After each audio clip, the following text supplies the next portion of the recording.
Are your relationships good or not so good? Do they tend to last a long time? And I'm talking here not only about your partner relationships, but also your family and your friends. So in this video, I'm going to offer one suggestion of something that you can do to make sure that you have good, long-lasting relationships. Hi, my name is Christine L. Conroy. Welcome to Happy Stuff and Fluff.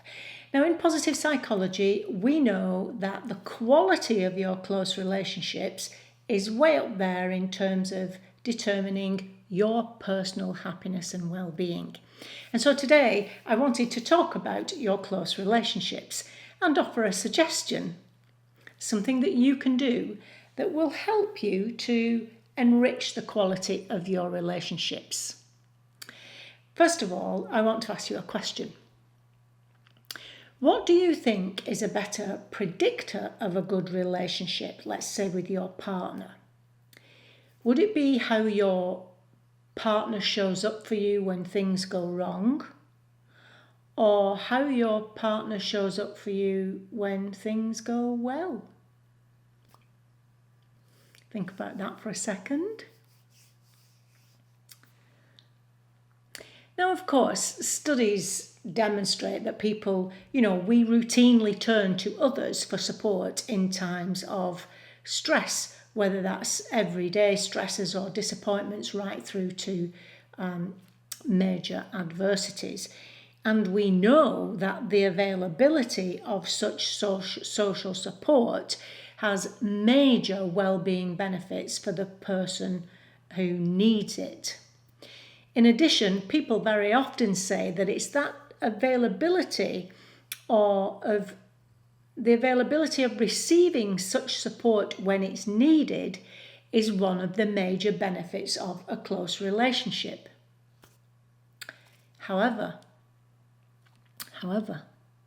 research by Shelley Gable, who's a professor of psychology at California, Santa Barbara, right back in 2004, but repeated since, her research showed that what actually distinguishes good and poor relationships is not how partners respond to one another's disappointments, but how they respond to one another's good news events.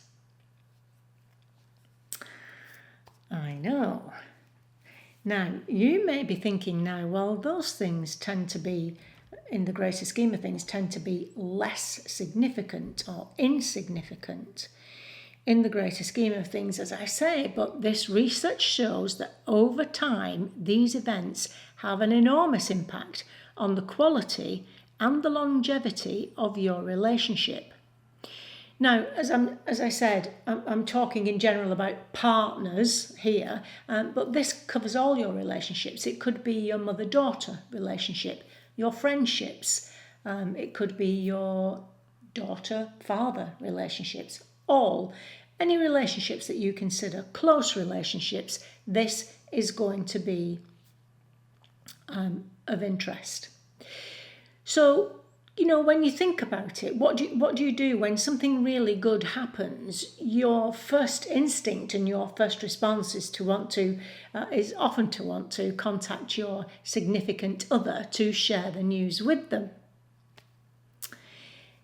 Sharing these events in this way help us to savour the event itself and to prolong the positivity of it. And it also provides very deep personal satisfaction to the person sharing it. Think about it. When was the last time you went to share some good news with someone and it was well received and you get this feeling of personal satisfaction? And as I say, it helps you to savour the event that you are sharing and prolong the positivity of it. The response to this good news is important, and Shelley Gable identified 4 possible response styles to the sharing of good news. Passive destructive, active destructive, passive constructive, and active constructive. Now, I know they all sound a bit of a mouthful, But they will become quite clear to you when I demonstrate it. So, in fact, you will have experienced all of them, I'm guessing, and been guilty of doing some of them yourself. I know I have. So what I'm going to do to demonstrate here is I'm going to deliver some good news to the other me. I'm going to deliver this good news, and the other me is going to answer in using all of these in these 4 styles, so that you understand what each of these styles mean. Okay, let's go into it then. So I'm going to share some good news, and then the good news is going to be responded to. Are you ready? Oh, guess what? Guess what? I've just been offered a TED Talk in London. Oh my goodness, I can't believe it. I just can't believe it. I'm so excited. It's in a few months' time and I can't wait.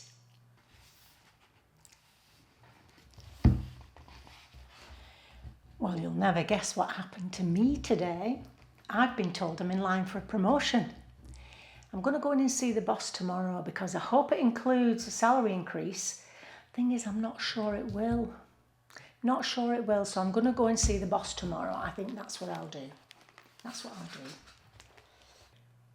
Okay, so that was the passive destructive response. It's negative in nature, and it communicates a complete lack of interest in the other person and or the news that's being delivered. This kind of hijacking the conversation and ignoring what the good news that was mentioned.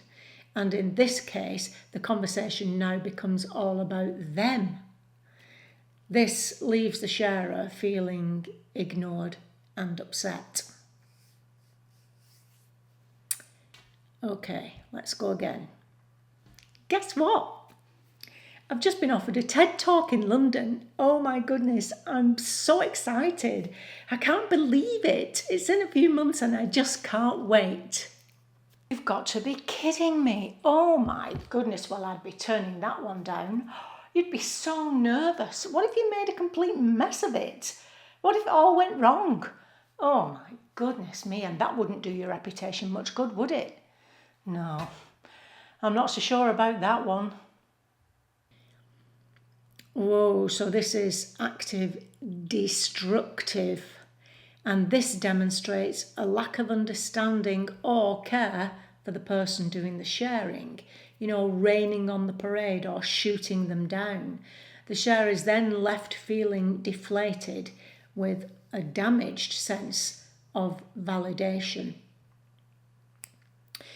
The thing about this is raining on the parade or coming out with all of the negatives and the downsides. Sometimes it can be well-meaning, but what I would say, if you're ever tempted to do that as an initial response to something because you're worried about the person, which is a valid thing, what I would suggest is leaving that till a day or a few days later to bring up, and initially match the enthusiasm of the person and then discuss things that you may be concerned about a little bit later. Sometimes there is no positivity to it, and people do really just want to be destructive, I guess. Okay, let's go again. Oh, guess what? I've been offered a TED Talk in London and I'm so excited about it. It's in a few months' time and I just can't wait. Oh, that's nice. What time are we eating? I just want to finish this chapter if that's okay. Okay, so passive constructive is positive in nature but very short. The reaction certainly does not match the enthusiasm of the person sharing the news. The response is subdued, really leaving the sharer confused and disappointed. Okay, last one. Oh, guess what? I've just been offered a TED Talk in London. I just can't believe it. I'm so excited. It's in a few months' time and I can't wait. Oh, wow, that's amazing. Oh my goodness, how did that happen? Oh, that'll be fantastic. What will you talk about? What will you wear? Listen, if you need any help, I can help you rehearse whatever you're going to talk about. I mean, you could talk about lots of things. Oh my goodness, that's going to be so exciting. I'm really pleased for you. Just let me know if I can help. Oh, that's fantastic. Congratulations. Okay, so this is the one we're looking for. This is the active constructive response. It offers open authenticity and enthusiasm. It's showing interest. It's supportive, validating the sharer, giving them the chance to savor. It also creates a very strong connection between both people, and she was offered some support, she was offered help with it, she was offered the opportunity to talk about it, giving her this deep sense of satisfaction that I'm talking about, and as I say, building strength, a stronger connection between the two people. Okay, so those are the 4 response styles. Now, I've certainly experienced all 4 of those when I've delivered news, some quite recently, and it is difficult to take. You do feel disappointed and you do kind of slink away feeling sad and feeling concerned. Now, and as I say, this is not necessarily with your partner, but you can see how it happens. I can remember an incident came to my mind with one of my kids, when you're really busy and they come to you with something and you say, yes, but not now. Oh my goodness. The mistakes we make.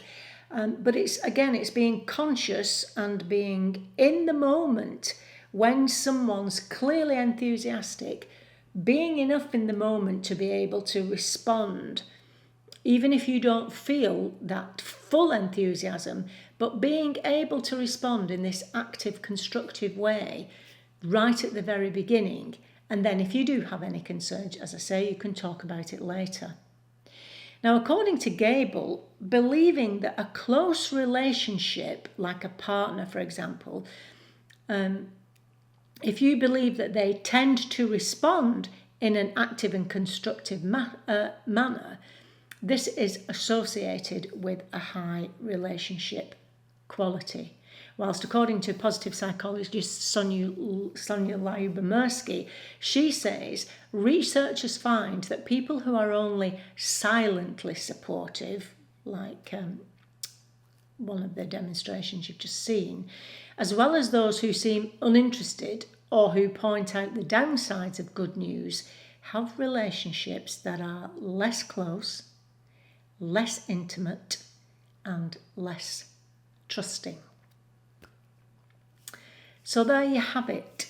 There you have the 4 response styles, and wherever possible, if you can go for the active, constructive response when somebody's delivering good news to you, it's going to strengthen your relationship. Tell me what you think about that, and tell me if you've ever experienced any of the more negative responses to good news from whomever. I'd be interested to see if you have experienced that.